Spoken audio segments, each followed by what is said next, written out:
Welcome to another episode of Band Director Bootcamp, the podcast with productivity and wellness tips for busy band directors.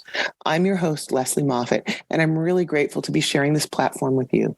As busy band directors, we know you don't have lots of time to watch lengthy professional development webinars, so we share 20-minute tidbits and takeaways you can use to support you in this awesome profession in a healthy way.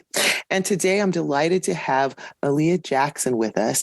She's from the Pacific Northwest in Oregon here. She teaches 9th through 12th grade band. And this is she's just finishing up her 7th year of teaching. So she had just gotten her routines going, gotten her feet wet, was just getting going in her career when the pandemic hit. And she's still here and she's still talking about next year. So she's got some stuff figured out, which means she's got some good stuff to share. So before she gives us all of her good tips and everything, I'd like to say thanks for being here, Aliyah. And let's go ahead and have you introduce yourself and tell us a little bit about why you're a band director. Well, thanks for having me. I appreciate it. My name's Aliyah Jackson, and I am the director of bands at Aloha High School in Beaverton, Oregon. And I've been there for just finishing up my 6th year. I taught 1 year K-8 right before that. And I absolutely love being a band director. I love being a high school band director with all of the craziness that comes with it. I have a competitive field show marching band, 3 concert bands, a jazz band, pep bands, the whole gamut. So it's a great job, though. I love it. All consuming, if you let it be. All consuming, yes. So before we go into why you did some stuff and why you got to where you were, can you tell us just give us a little sneak peek of what kind of tip or what are we going to talk about today so our listeners know why they want to stay tuned? Yeah, something that I think is really important and I have been thinking about a lot lately is the importance of having goals and things that you do that are completely not band related. It's a beast of a job, and when we only do band, it's very, very difficult to be healthy in my opinion. And I know we got a lot of band directors out there going, but how do you do that? It's right. all consuming. And we all know that. So this is a tough way to do it. So she's going to talk about today some of the things she's done, some ways she's managed to do it and why that's been important and what changes it's made for her. And maybe that sounds appealing to you, so you might want to do it. But there's usually a reason people, have those strategies. And you actually had your strategy from your childhood on that you just have used all through college and the like. So tell us about that. I think it's a cool story and how it's been kind of your grounding factor for life. Yeah. Absolutely. So I have, since I was a very small child, about 6 years old, I've ridden and competed with horses, and I never gave it up when I went to college in every way, shape, and form. I wanted to stay in it. It's looked really different throughout my life, but I've never not ridden horses and gone to college and been a band director. And it's always been something that I've been able to hold on to. I started when I was a kid, and all through, I moved a lot as a kid in high school. And when I was in college, I was extremely lucky to be able to keep my horse very close to my college. So, even as I was training to be a band director, my horse was a big part of my life. And as anybody knows who is taking care of an animal, you always have in the back of your mind what you need to do to make sure that you have time to take care of them. And I think horses are just pretty amazing because you not only need to care for the animal, you get to train them and have goals both with the animal and with yourself.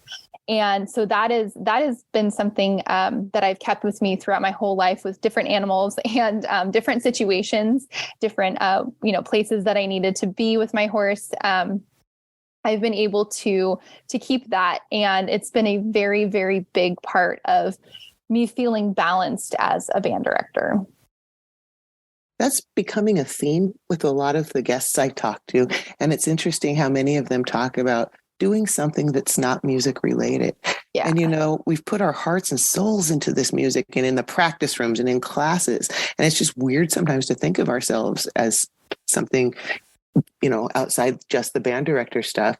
So even though probably most of our listeners don't have horses, they all can probably relate to having other obligations or things they want to do, whether it's family members, aging parents, other activities.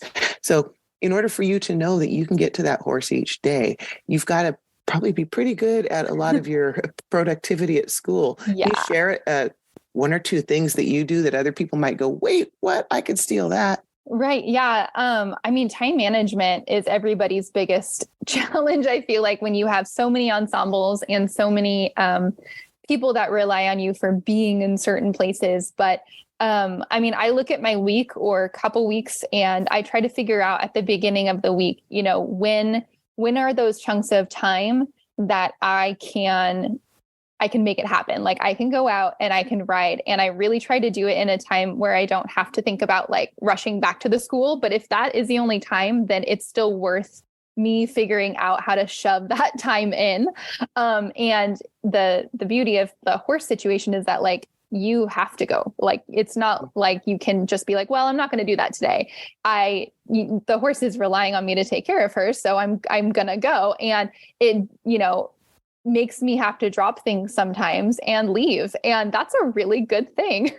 And I'm not a parent yet, but I would imagine that's something similar to when people have children. It's like, there's just some time management things that we have to get better at. And I think that it has allowed me to, get better at getting things done that I need to get done before I leave. And then I know that I'm going to have enough time to get out there and to just relax and to ride for a little bit. And if that means it's 45 minutes, then that means it's 45 minutes. And that is still worth it, because that is my time that I get to think about something completely different, be outside, be active and gain muscle, and, do the things that are really healthy for our brains and our bodies. Oh, I love horseback riding. Now I just want to go.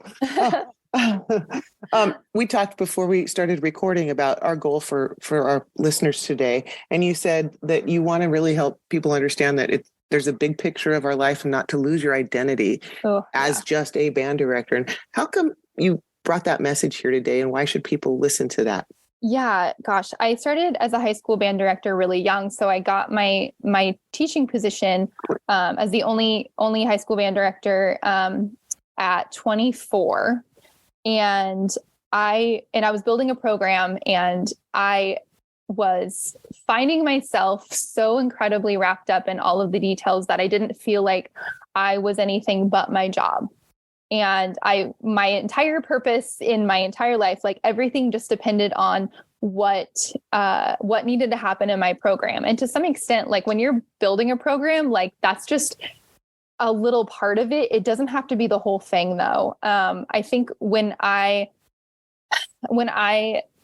started realizing that I felt like I was completely saturated just in everything that was happening, and I was like obsessing over details and like trying to get more kids to join and make sure that everybody was getting everything that they needed in every single one of my classes, which, is important, but it can be, as everybody who's a band director knows, it can just be so consuming. And taking a step back was really important to me. And it kind of happened incrementally where I just didn't want to become my job, because I knew I was going to burn out and I knew I was going to start hating it. And there was a little bit of that even in my third year, where I was just like, I'm not happy. Like, I don't feel like I am prioritizing things outside of work. It's just always about my job. And saying no to things is totally fine. And so I started kind of, in that vein of, I'd always had my horses and everything, but I started to really focus in on that theme of like, how am I organizing my time to promote more things like that? I recently joined a professional big band. So I get to play trumpet once a week too. And it's on Tuesday nights. And I don't schedule anything on Tuesday nights because I can't miss those rehearsals. And that has really changed my mindset too. Like not only the horses, but like I love playing in this group that, I'm sure that what I learn in that group helps my band, but it's really for me. And that has changed a lot of my mindset, where I realized that I can say, no, I'm not going to do that parent meeting on Tuesdays. And like, that's okay. And people understand. Like, I think we also get in that mindset too, where it's like, well, I can't do anything different or say that I can't do something because they're going to think that I'm not committed, or they're going to think that, I don't care enough. And that's really not the reality. Most people will understand. I've never had anybody be like, wow, you shouldn't be doing that Tuesday nights like that. You're a bad band director. Like that's not how it is at all. Most people are really understanding. And if they think that, then that's not your problem. That's their problem, isn't it? But I've never run into that. So, well, it sounds like it's because you talked earlier about goal setting and setting goals so that then if something pops up that people ask you to do, you can look at what are the goals for myself in this program. And if that doesn't fit in to support those, then no is a complete sentence. Yes. Yeah, exactly. It's so good. And it's so healthy to say, like that doesn't make sense for us right now. Or maybe it doesn't make sense for you.